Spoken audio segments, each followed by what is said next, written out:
Hey, it's Tucker Carlson. On Tuesday afternoon, the Biden administration had Donald Trump arrested. It was a pretty big news story. You may have seen it. Just before 9 p.m. that night, as part of its coverage, Fox News ran two live video feeds next to one another. On the right, Donald Trump addressed his supporters in New Jersey. On the left, Joe Biden spoke at an event for the Secretary General of NATO in Washington.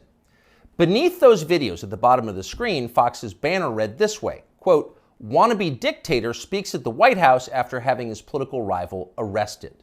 Those words were up for less than 30 seconds, but the effect was immediate. Inside Fox, the women who run the network panicked. First, they scolded the producer who put the banner on the screen. Less than 24 hours after that, he resigned. He'd been at Fox for more than a decade. He was considered one of the most capable people in the building. He offered to stay for the customary 2 weeks, but Fox told him to clear out his desk and leave immediately. Then the company issued a public apology for the 27-second-long wannabe dictator line. Quote, "The chyron was taken down immediately," Fox's PR department said, and then added ominously it was, quote, "addressed." That was all true, but it was not enough to save Fox News from the ensuing scandal. For a time in the rest of the media, Fox's assessment of Donald Trump's arrest seemed to overshadow Trump's arrest itself. Suggesting that Biden is a dictator, declared the Washington Post, quote, "crossed the line." Alexander Vindman agreed strongly. Vindman is the perennial MSNBC guest and full-time Ukraine promoter you may remember from Russiagate. On Twitter, he demanded that the Pentagon pull Fox News from all military bases.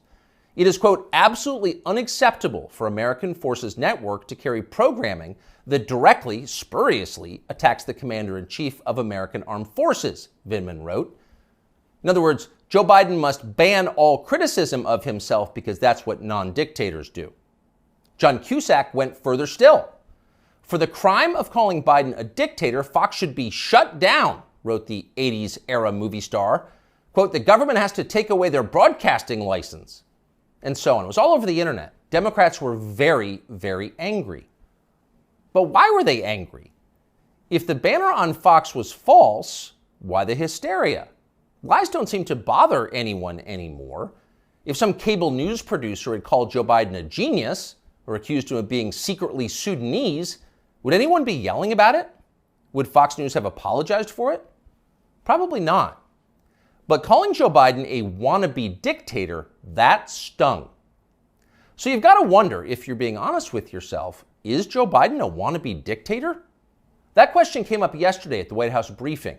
Here's how it went. Last night, Fox News ran a chyron that referred to the president as a wannabe dictator, and I'm wondering if the White House has any comment on that. So look, there are probably about 787 million things that I can say about this that was wrong about what we saw last night, but I don't think I'm going to get into it.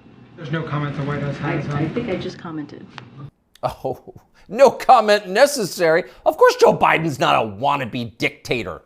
Just because he's trying to put the other candidate in prison for the rest of his life for a crime he himself committed doesn't mean he has a totalitarian impulse. Come on, that's absurd. It takes a lot more than jailing your political rivals to earn the title wannabe dictator. That's the consensus in Washington tonight. And in some ways, for once, the consensus may be right. It is not a small thing to be a wannabe dictator. It's quite a process. There are a lot of steps. First off, there is the money. The one thing that all dictators have in common is they enrich themselves and their families, their tribe, even as the countries they govern grow steadily poorer and more desperate. They take kickbacks from businesses and from other dictators. They use the official functions of their government to funnel cash to themselves. They don't bother to hide the fruits of this. They live in garish mansions with big lawns, far from the teeming cities, even as their own citizens languish in growing poverty, in some cases literally living in tents on the street. So they don't really hide it, it's all pretty blatant. And ordinary people resent it. Of course they do, and wannabe dictators know they resent it, but they don't care. There's nothing the population can do about it in a dictatorship. It's no longer possible to fight injustice in a system like that. People can't gather in large numbers to protest the rule of the dictator. If they try that, they'll be arrested by his state security services, even years after the fact. A visit from men in body armor at the breakfast table. That happens. And if citizens persist in believing they can gather in groups to protest, they may be shot to death, a bullet to the throat.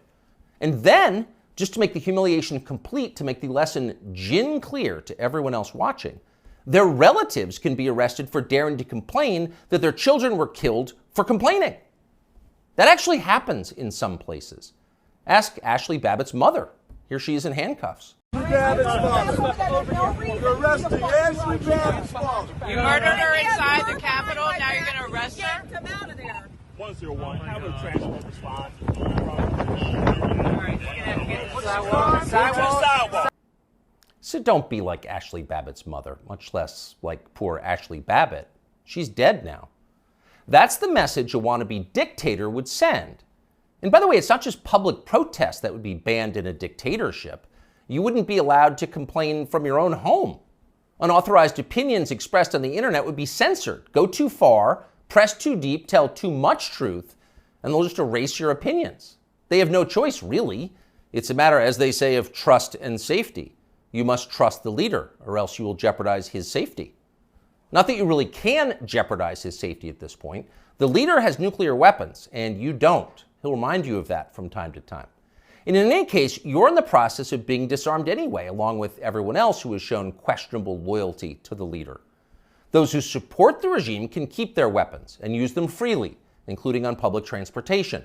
That's a core civil right for them. But for those who dissent from the program, self-defense is an unaffordable privilege. Turn in your guns, Mr. and Mrs. Peaceful Opposition. You're a danger to society, and we know who you are. And in fact, the wannabe dictator does know who they are because he knows everything. Technology has made him all-seeing.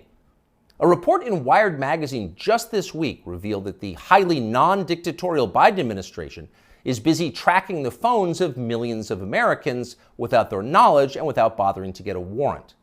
And at the same time, the same non-dictatorial administration is stockpiling a massive trove of damaging information about these same Americans, to be used at some point, we are sure, for entirely noble purposes.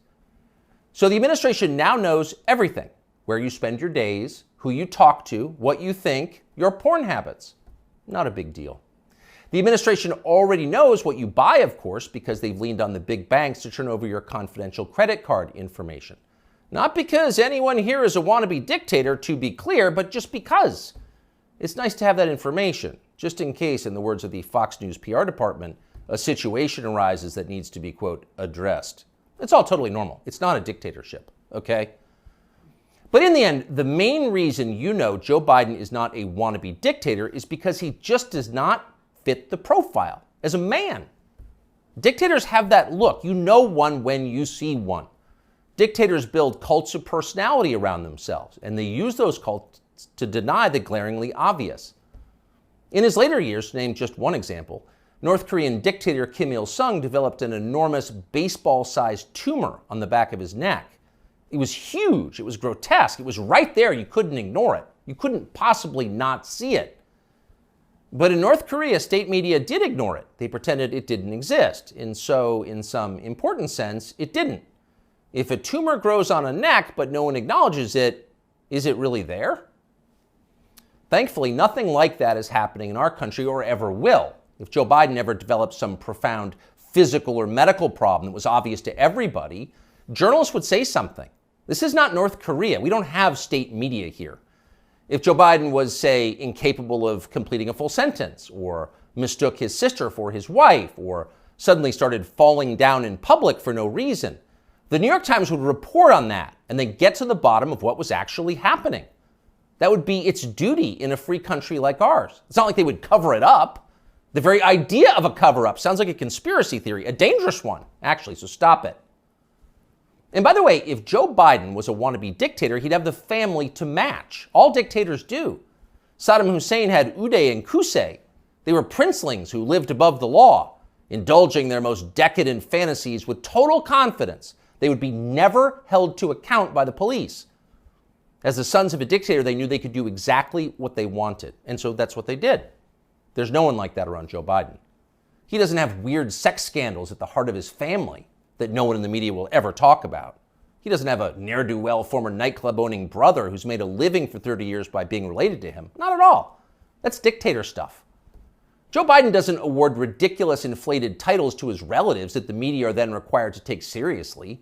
He doesn't call people doctor who didn't go to medical school and then force you to nod along like it's real when everyone knows it isn't. Nicolae Ceausescu did that with his wife Elena. Joe Biden would never do that. Nor does Joe Biden dress like a dictator. He doesn't do photo ops in mirrored sunglasses driving a sports car to convince you that he isn't frail and senile, but instead powerful, virile, and wise. That's just not his style. If Joe Biden was a dictator, he'd be wearing epaulets and carrying a tasseled riding crop, and he isn't yet, so calm down. If he was a dictator, Biden's speeches would look like Nuremberg rallies, a blood-red backdrop, armed soldiers by his side, screaming about crushing his eternal enemies. Honestly, Biden did come close to that one time last September at a speech in Philadelphia, but it wasn't in any sense dictatory. It was necessary. As MSNBC assured us at the time, quote, Biden aimed to showcase his faith in the military apparatus and its ability to back the democratic order. See, it was about democracy, not dictatorship. No cause for alarm. He is not a dictator. A dictator would stockpile ammunition for his own bureaucrats, including his tax collectors. He'd redefine the legal code to make disloyalty to the regime the most serious crime. He'd claim dominion over the most intimate parts of his citizens' lives. He'd define what attitudes they were allowed to have about sex and religion and how to raise their families. He would even, in his final grandiose stage of dictatorship, claim ownership of their children. And Joe Biden wouldn't do that. And to prove he would never do that, Biden just this week released this video. These are our kids. These are our neighbors. Not somebody else's kids, they're all our kids. And our children are the kite strings that hold our national ambitions aloft. It matters a great deal how we treat everyone in this country. LGBTQ Americans, especially children, you're loved, you're heard, and this administration has your back. See? Joe Biden isn't saying your children belong to him like a dictator would. He's saying something very different from that. He's saying America's children are, quote, our children. Not his alone, ours. You share your children with Joe Biden evenly, right down the middle, with alternating weekends. You've got joint custody with Joe Biden, and you can thank heaven that you do. A nation is like a family. Every family has a head, a father. That's Joe Biden, our nation's father. And this, ladies and gentlemen, is now his fatherland. Just don't call it a dictatorship, or we'll have to issue a statement disavowing you. Don't there are people